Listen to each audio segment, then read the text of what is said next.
Três coisas importantes para começarmos hoje. Em 2 Coríntios, capítulo de número 1, começando no verso 3. Vamos ler, 1, 2, vão.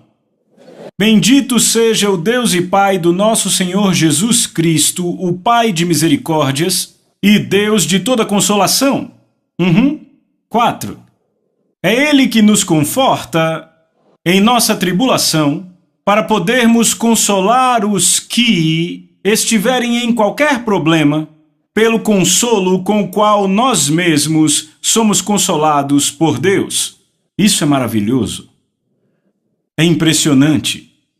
Nós temos que ler um pouco mais para ter uma imagem do que estava na mente desse grande apóstolo de Deus quando ele escreveu este verso. Vamos ler o verso 5. Pois à medida que os sofrimentos de Cristo abundam em nós, assim a nossa consolação também abunda por Cristo. Você sabe do que ele está falando? Ele diz: os sofrimentos de Cristo abundam em nós. Isso quer dizer que Cristo passou por sofrimentos e estes sofrimentos se estenderam a nós. Ele diz, então, estamos cheios estes sofrimentos de Cristo, e à medida que esses sofrimentos de Cristo abundam em nós, porque passamos por dificuldades por causa de Cristo, por causa dos nossos esforços no Evangelho. Então ele diz, à medida que os sofrimentos de Cristo abundam em nós, assim também a nossa consolação, sabe, consolação é conforto. Então o nosso conforto ou consolação também abunda por Cristo. Cristo nos consola, é o que ele diz. Agora o próximo verso, 6. E se somos afligidos, quer dizer atribulados com problemas, ok? Isto é para a sua consolação e salvação. Ele diz, temos que passar por muitas dificuldades para poder levar a palavra de Deus a vocês. Ele diz, é para a sua consolação e salvação. É para que você possa estar bem. Nós podemos estar desconfortáveis, podemos estar atribulados, afligidos com problemas, só para que você possa estar bem. Imagine como ele escreve isso. Ele diz, se somos afligidos, é para a sua consolação e salvação, a qual se torna eficaz pela perseverança dos mesmos sofrimentos que vocês também sofrem. Se somos confortados, isto é para a sua consolação e salvação. Em outras palavras, quando passamos por provas, problemas e tribulações, ele diz, é por causa de vocês, ele diz, é em favor de vocês, para que vocês tenham conforto, para que vocês tenham salvação, para que vocês tenham liberdade dos problemas. Vamos passar por muitas tribulações em seu favor. Então ele diz, mas se por outro lado somos confortados, se somos fortalecidos por outro lado, também é em seu interesse, porque quando somos fortalecidos também podemos fortalecer vocês. Como ele diz, para que nós possamos confortá-los, para que em qualquer problema, com a consolação com que nós mesmos somos consolados por Deus. Número 7. E a nossa esperança a respeito de vocês está firme, sabendo que, como vocês são participantes dos sofrimentos, assim vocês também serão da consolação. Glória a Deus. Aleluia. Verso 8.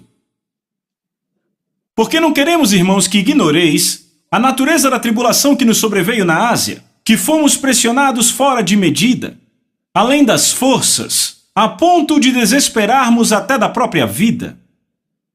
Uau! Eles estavam debaixo de muita pressão. Havia muitos problemas. Verso 9. Mas tivemos a sentença de morte em nós mesmos. Não é maravilhoso? Ele diz, não nos importávamos se morrêssemos para fazer isso acontecer. Ele diz, nós estávamos determinados a levar a palavra de Deus a vocês. Fomos pressionados além da medida. Estávamos sob tanta pressão, mas não nos importávamos, tínhamos a sentença de morte em nós mesmos. Em outras palavras, até onde nos dizia respeito, estávamos mortos completamente, não nos importava. Tínhamos que morrer. Estávamos prontos. Ele diz, para que não confiemos em nós mesmos, mas no Deus que ressuscita os mortos. Imagine isso. Eles tinham a sentença de morte neles mesmos. Disseram, estamos mortos. Você já leu sobre o irmão Andrew, o homem que costumava levar Bíblias para a Rússia, os países comunistas? E uma vez, ele estava levando Bíblias de novo, e naquele tempo você era preso se fosse pego fazendo isso. E desta vez, quando chegou à fronteira, os soldados estavam todos lá, e ele estava orando, oh Deus, você é o Deus que abre olhos cegos. Por favor, agora faça os olhos deles cegarem.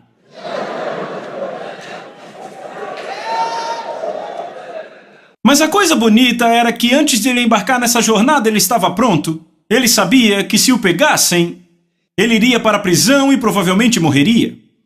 Então ele deitou no chão e ele disse, oh Deus, eu estou morto. Então ele se levantou e disse, vocês não podem matar um homem morto. E então ele embarcou em sua jornada. E a coisa bonita é que os soldados procuraram em todo lugar, os painéis das portas tinham Bíblias por todo canto, e os soldados não encontraram as Bíblias. E então o carro morreu, e tiveram que empurrar o carro pela fronteira. Mas ele disse, não se pode matar um homem morto. É disso que Paulo fala aqui, ele diz, tínhamos a sentença de morte em nós mesmos, para que não confiemos em nós mesmos e sim no Deus que ressuscita os mortos. Aleluia! Certo? Você viu isso, não? Bonito! Então ele diz, nós fomos consolados por Deus para podermos consolar outros que estavam em qualquer problema, pelo consolo com qual nós mesmos somos consolados por Deus. Sabe, na vida cristã, é uma jornada. E é por isso que, às vezes, há muitos que sentem que, uma vez que se tornam cristãos, não terão mais nenhum problema. Então dizem, por que eu ainda tenho problemas? Por que é que eu ainda tenho problemas com meu corpo? Eu sinto dores, eu tenho febre, eu tenho isso e aquilo outro no meu corpo. Perguntam por quê? Por que é que quando eu oro não acontece de uma vez? Porque eu tenho problema no trabalho. Irmãos e irmãs, se não houver desafios à sua fé, então sua fé não pode funcionar. Deve haver desafios à sua fé. A vida não se trata de quão suaves as coisas são. Você não é promovido sem os testes da vida.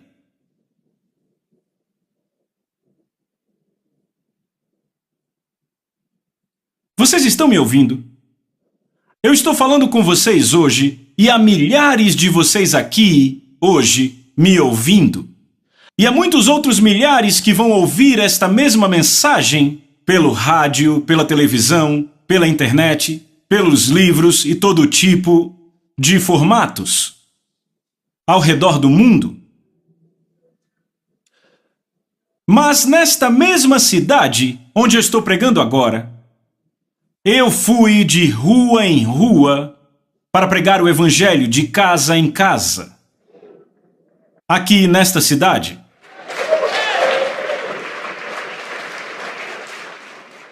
Eu fui batendo nas portas,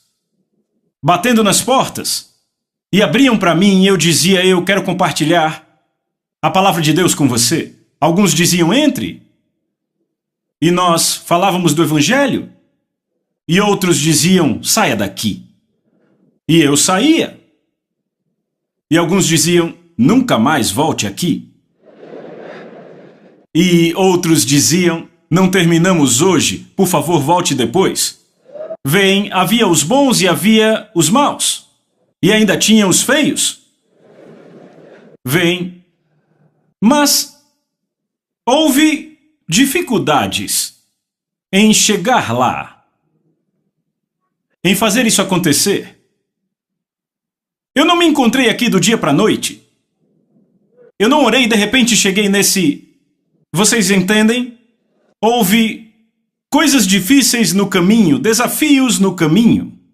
Ao pregar, falar aos que não ouviram, alcançar os não alcançados. Eu fui a escolas secundárias nesta cidade. Certo, eu preguei para os mais idosos e para os muito jovens. Eu fui a vilas ao redor de Benim, pequenas vilas. Eu preguei lá. Preguei. Certo? Sim. Benim é um país da África Ocidental que faz fronteira com a Nigéria, país natal do pastor Chris. Até onde me dizia respeito, todo lugar que eu ia era onde Deus ia. Então, embora estejamos ministrando a milhões de pessoas ao redor do mundo hoje, não começou assim. Você tem que encarar, veja, Deus tem que te deixar encarar certas coisas. E então você pode vencê-las. E quando você vence, você está condecorado para mais. Condecorado para mais. É assim que é. Então, nós nunca emperramos no problema. Nunca choramos quando enfrentamos desafios. Permanecemos firmes. E olhamos bem nos olhos do diabo e dizemos, diabo, não importa o que você faz, eu sou mais que vencedor. Maior é aquele que está em mim do que aquele que está no mundo. Então temos o conforto de Deus para nós, para nossos espíritos. Temos a consolação do Espírito Santo em nossas vidas, nos dizendo, continue a pão para você. Continue a carne para você. Continue e eu estarei com você sempre até o final das eras. Aleluia! Então não importa o que você enfrente, permaneça firme. Permaneça firme, fortaleça seus ombros. E no seu espírito você fala a palavra, maior é aquele que está em mim do que o que está no mundo. Aleluia! Ele diz, filhinhos, vós sois de Deus e tendes vencido. Eu sou um vencedor. Diga, eu sou um vencedor. Sabe, isso me lembra o jovem...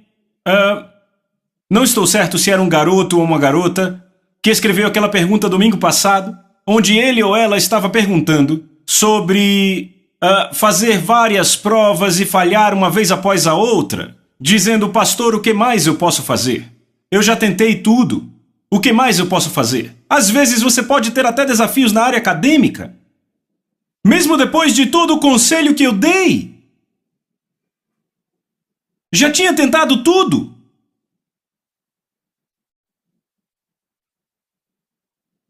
O que a Bíblia diz? Considerai motivo de alegria passar por vários testes. Ele diz, motivo de alegria. Não importa o que esteja passando, às vezes são adversários que podem até estar na aula. Pode ser o professor, talvez o diretor, que tomaram uma decisão e não importa o que você faça, você nunca vai se formar nesta escola. A não ser que você faça isso ou aquilo outro.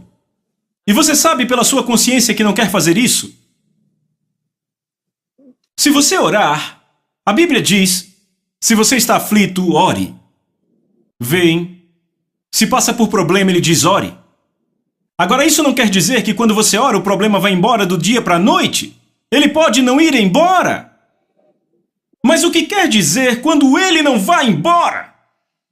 O que quer dizer é que Deus acredita em você.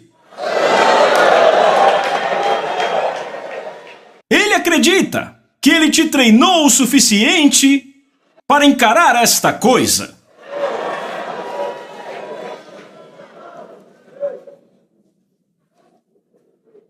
Vocês estão me ouvindo? Ele acredita que te treinou o suficiente para encarar isso. Então, quando você ora e ele não vai embora, não corra. Fique e encare.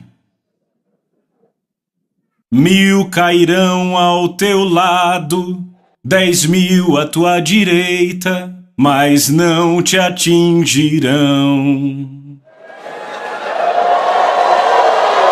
Aleluia!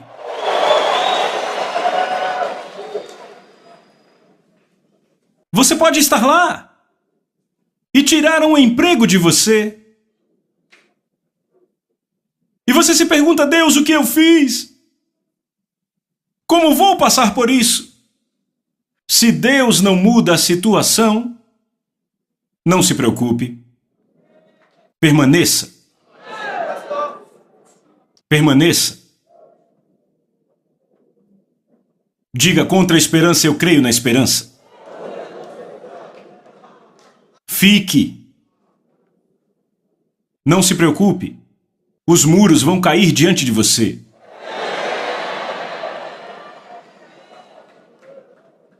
Não se preocupe. Estão ouvindo? Anime-se. A palavra funciona. Diga a alguém, a palavra funciona.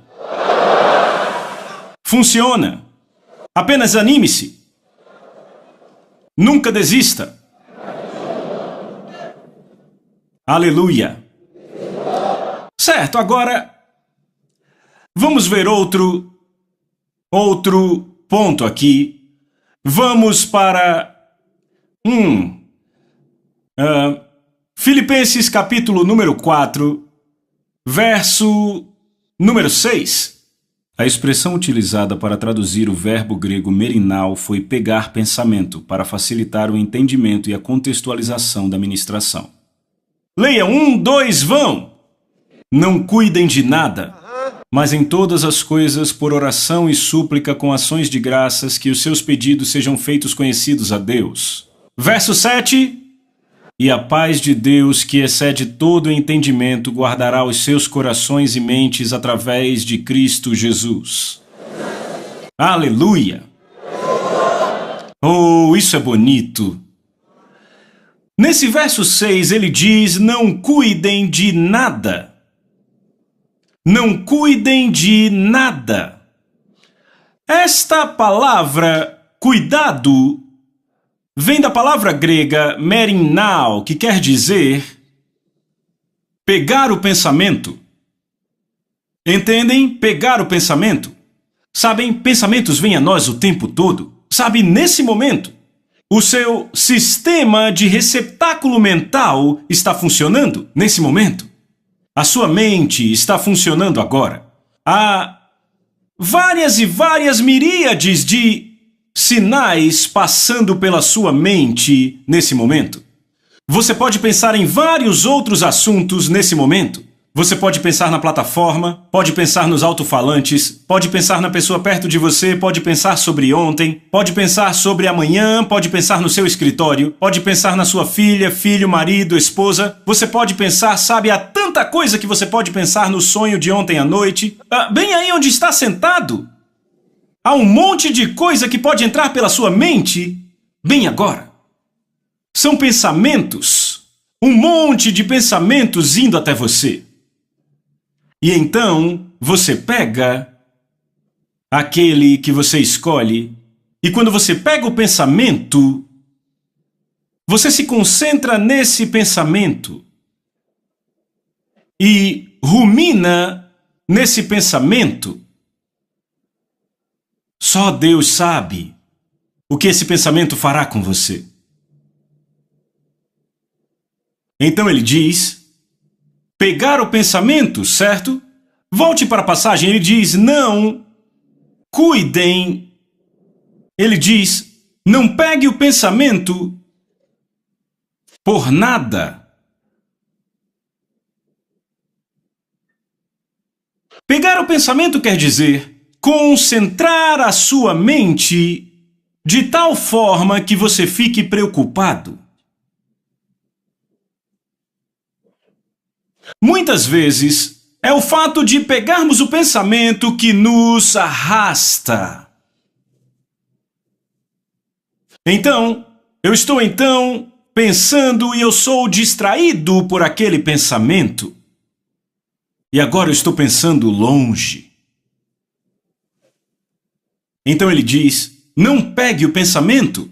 Não pegue. Está tentando ter sua atenção e te puxar para fora. Ele diz, não pegue.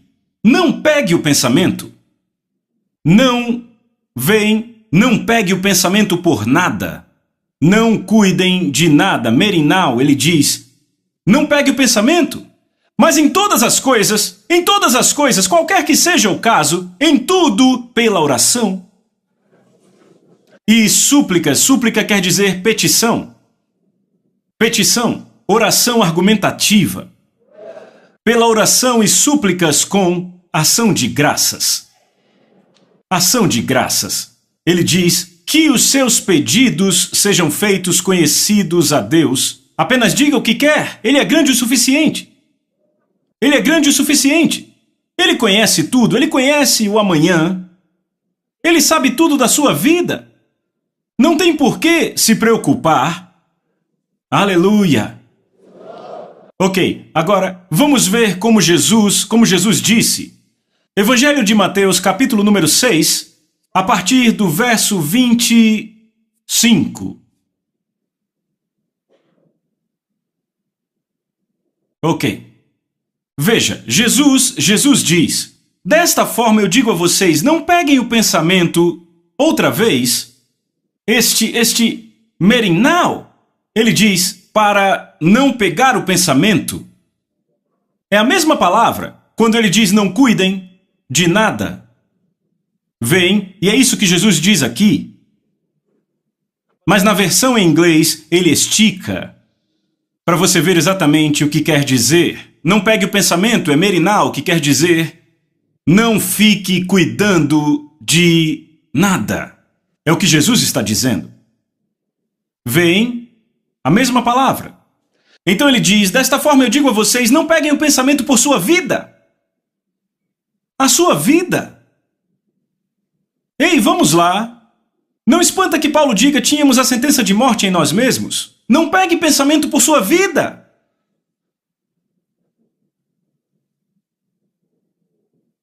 Meu Deus! E ele continua e adiciona mais coisa, vejam. Não peguem pensamento por sua vida, ou pelo que vão comer, ou pelo que vão beber, e ainda nem pelo seu corpo, pelo que ele deve vestir. A vida não é mais do que carne, e o corpo mais que vestimenta. Contemplem as aves do céu, pois não semeiam nem ceifam, nem ajuntam em celeiros. Ainda assim o seu Pai Celestial as alimenta. Vocês não são muito melhores do que elas? Qual de vocês pegando o pensamento, merinal, o verbo, pegar pensamento? Vejam, qual de vocês pegando o pensamento pode adicionar um côvado à sua estatura? Quantos de vocês aumentaram em tamanho desde que começaram a pensar? Ele está perguntando por pegar o pensamento, alimentar esses pensamentos. Você consegue adicionar algo à sua vida? E alguém diz, quando eu me preocupo, eu como. Ele não está falando de se preocupar e comer. É se preocupar e ficar maior. Ele diz, não acontece. Você não fica melhor por se preocupar. Diga, eu não melhoro quando me preocupo.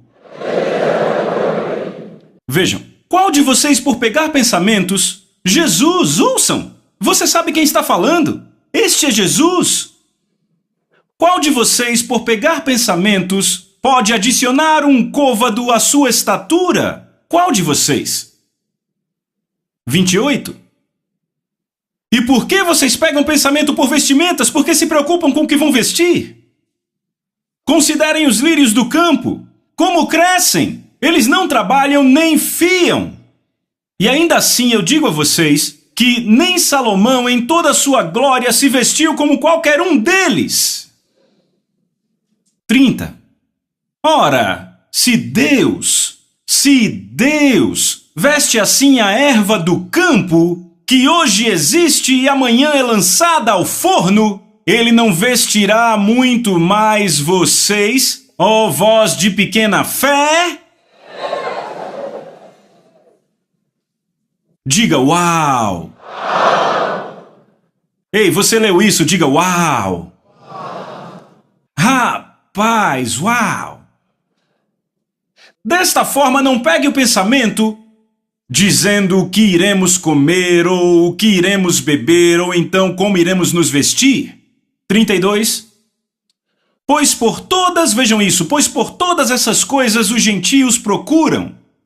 Ele diz que as pessoas do mundo vão atrás de tudo isso, estão procurando por isso. É com isso que elas se preocupam.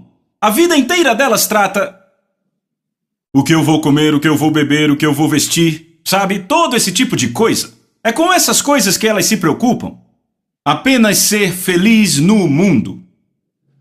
Ele diz, pois todas essas coisas os gentios procuram. Pois o vosso Pai Celestial sabe que vocês têm necessidade de todas essas coisas. Ele diz, não se importe com elas, o seu Pai sabe. Ele sabe. Diga, o Pai sabe. Diga, o Pai sabe. O Pai sabe. Ele sabe que você precisa delas. Então não se preocupe. Ele disse, apenas haja como as aves. Não pegue o pensamento. Próximo verso. Mas, repitam, mas. Buscai primeiro. Mas, vamos lá. Ele diz, mas. Buscai primeiro. Em primeiro lugar. Buscai primeiro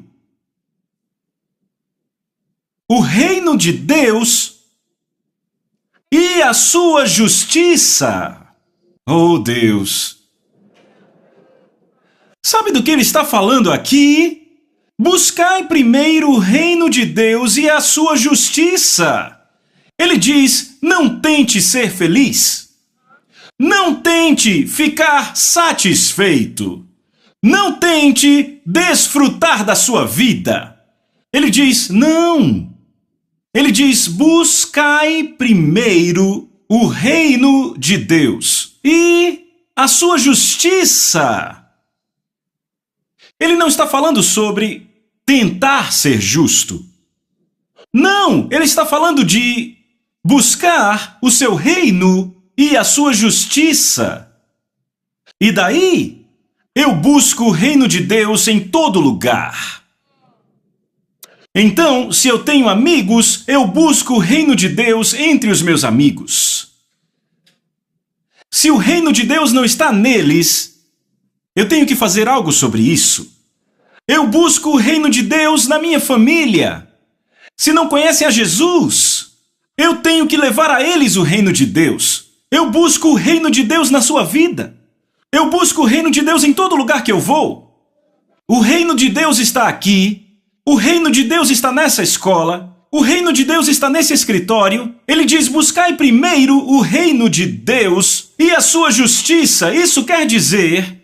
Veja, a Bíblia diz que ele reinará. O rei reinará em justiça. Um rei reinará. Este reino não existe, a não ser que o rei esteja lá. Seu nome é Jesus. Mas ele reinará em justiça. Então quer dizer que quando eu busco o reino de Deus em todo e qualquer lugar, eu também busco a manifestação da sua justiça. Porque a única forma que seu reino opera é pela sua justiça.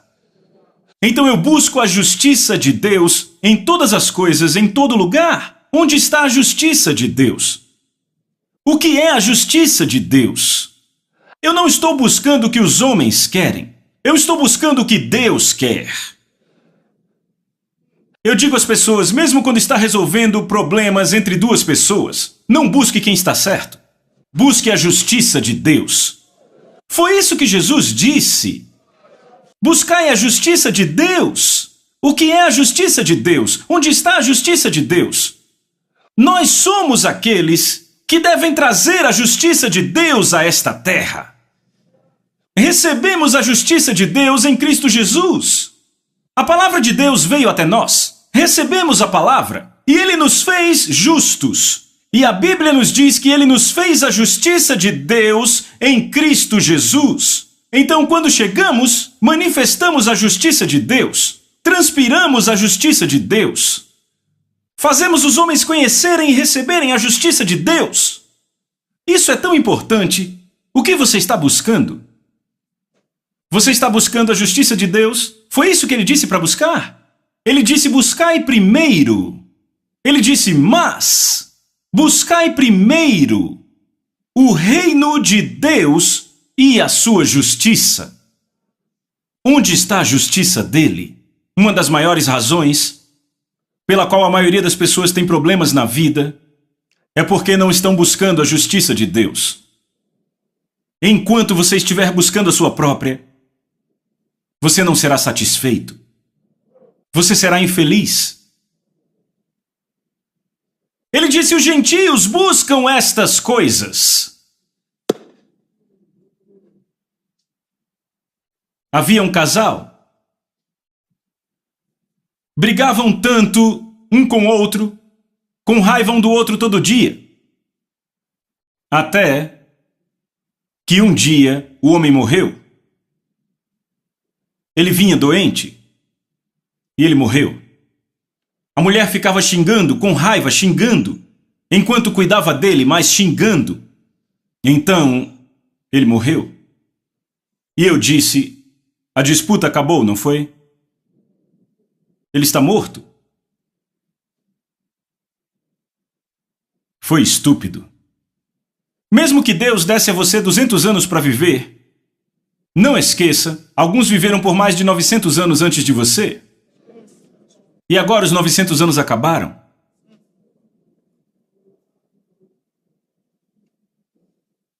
Então não importa quantos anos Deus te dá.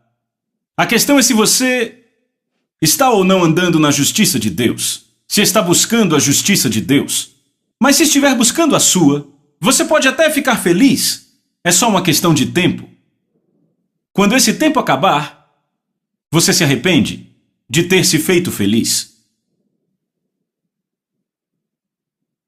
Ele diz: mas buscai primeiro o reino de Deus e a sua justiça.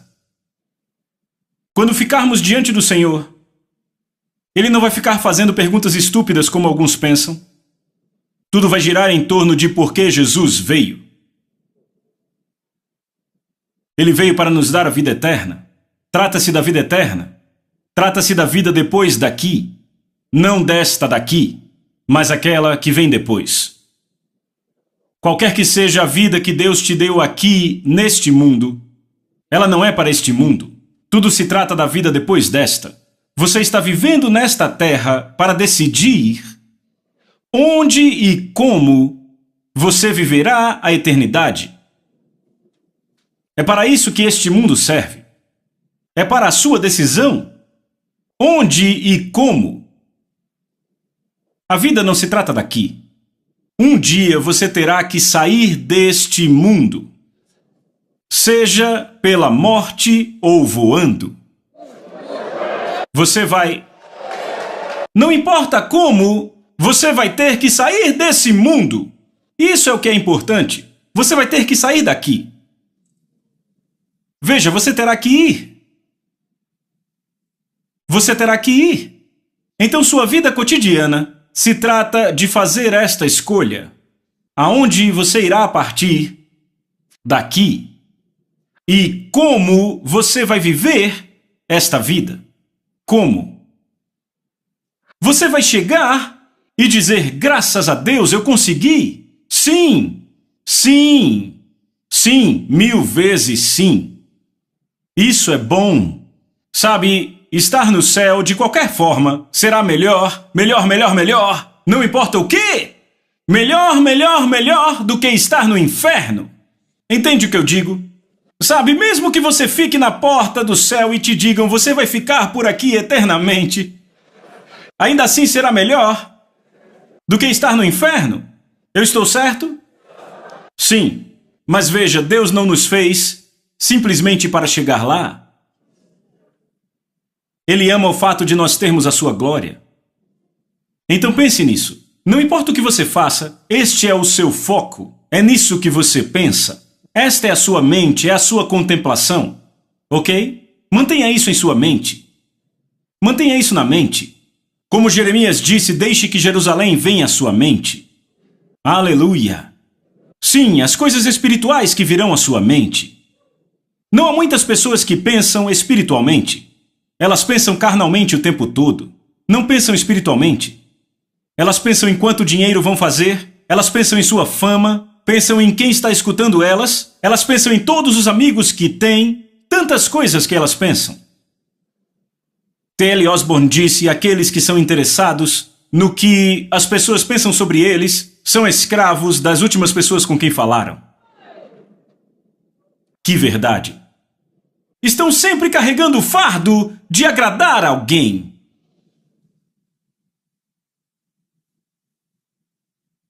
Não tente ter boa aparência diante dos outros. Esteja interessado em Cristo.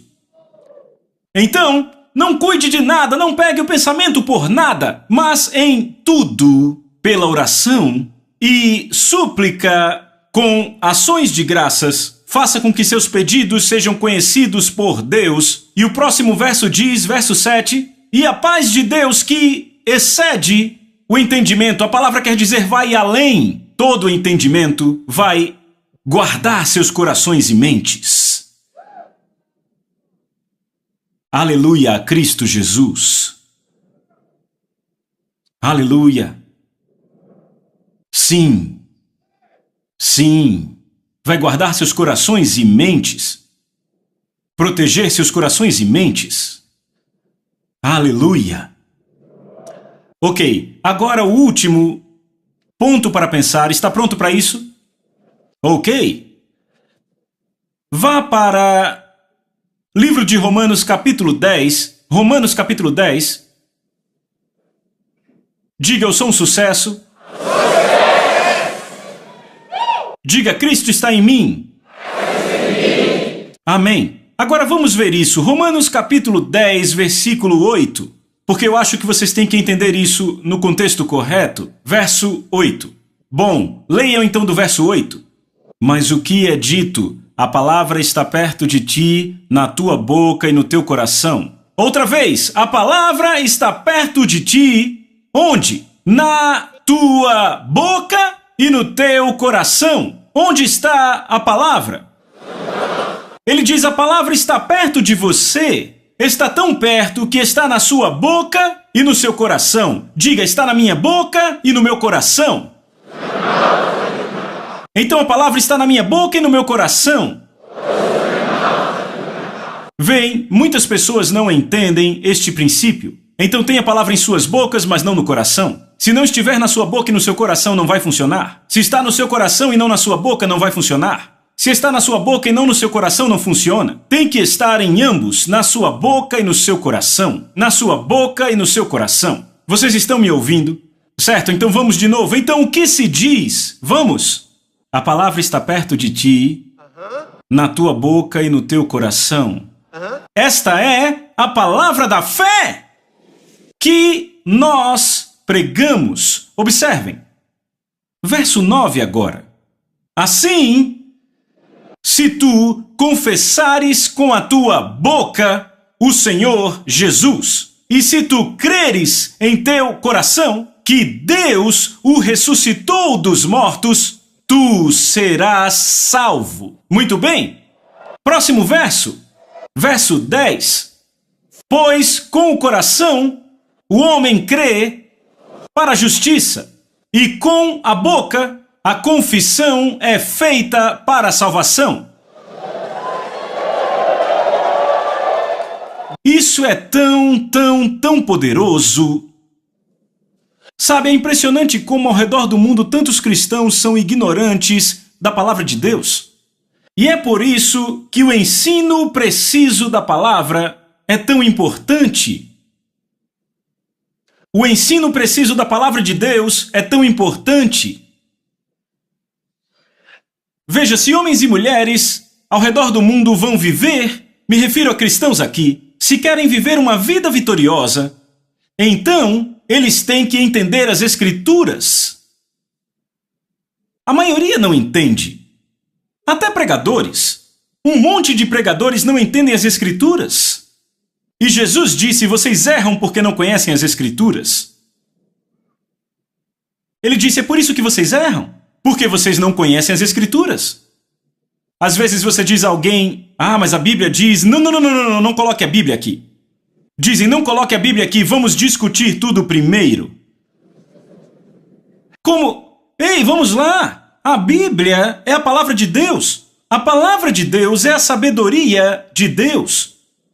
Me ouçam, a palavra de Deus é a sabedoria de Deus. Não importa o que você experimentou na vida, não importa quais são os seus conselhos, não importa quantos livros você leu, não importa o que você viu na vida. Se você não tem a palavra, você não tem a sabedoria de Deus. A sabedoria dos homens pode te levar a certa distância. Apenas a sabedoria de Deus vai te levar até o fim do caminho. Vocês estão me ouvindo? Você precisa da palavra de Deus. Ei, vamos lá. Me digam aí. Quando Moisés estava de frente para o Mar Vermelho, com os filhos de Israel com ele, Deus disse: estenda sua mão sobre a água e divida. Ou seja, não há sabedoria de homens que pode aceitar isso. Como você vai dividir isso com um pedaço de madeira em sua mão? Isso nunca aconteceria. Como vai fazer isso? Falamos da sabedoria de Deus. Ouçam, isso foi a ciência de Deus. Ele sabia que funcionaria. Deus não estava tentando realizar um milagre. Ele, na verdade, disse a Moisés: você dividiu o Mar Vermelho. Ele disse a Moisés. Ele disse: foi você que fez. Você dividiu o Mar Vermelho. Foi você que fez isso. Deus não tomou o crédito por isso. Ele não disse, sabe, eu dividi o Mar Vermelho. Não tomou o crédito. Ele disse: você dividiu. De fato, ele instruiu o homem a fazê-lo. E mais tarde ele disse: você fez. Ele disse: estenda sua mão sobre a água e a divida. E funcionou. E mais tarde Deus disse: sabe, você dividiu o Mar Vermelho? Veem, Deus não tomou o crédito por isso. Não foi um milagre de Deus. Foi Moisés agindo na palavra de Deus, na ciência de Deus. Deus sabia que funcionaria. Entenda isso. Existe uma lei da fé, como você entende a lei da gravidade, como você entende as leis da eletricidade. Existem leis da eletricidade. Há leis da mecânica. Você entende isso? Tipos diferentes de leis. E uma vez que você entende essas leis, pode usá-las em seu benefício. Estamos desfrutando do poder da eletricidade, magnetismo e todas essas coisas hoje, porque nós as entendemos. E agora estamos agindo nestas leis para o nosso benefício. Calculamos essas coisas e dizemos: sim, isso vai funcionar, isso e isso também. E então colocamos tudo isso junto e estamos tendo uma vida maravilhosa, diferente do que nossos antepassados puderam sonhar. Também há leis espirituais. E quando você entende as leis espirituais e age sobre elas, elas também produzirão resultados. A fé é uma lei. Aleluia!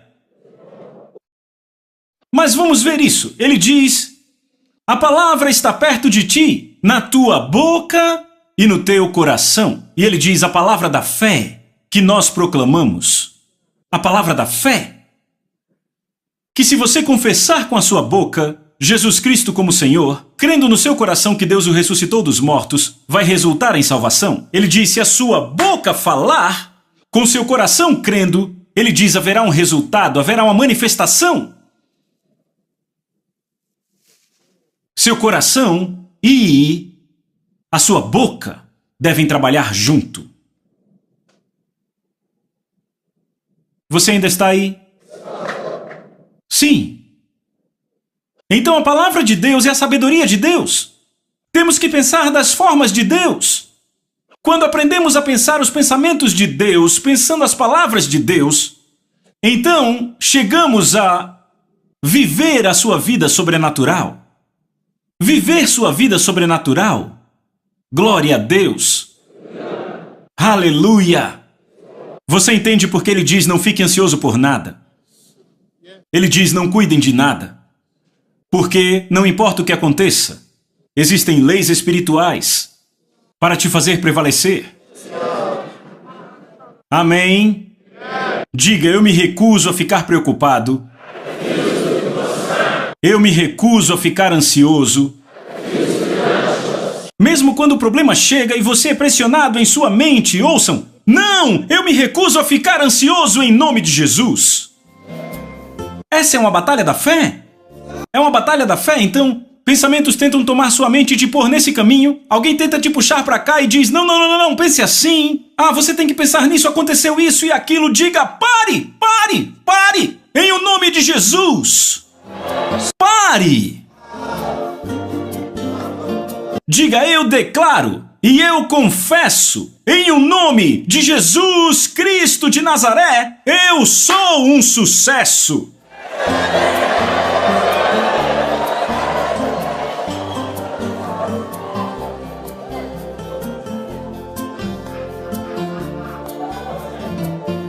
Aleluia! Ore em línguas agora. Ore em línguas.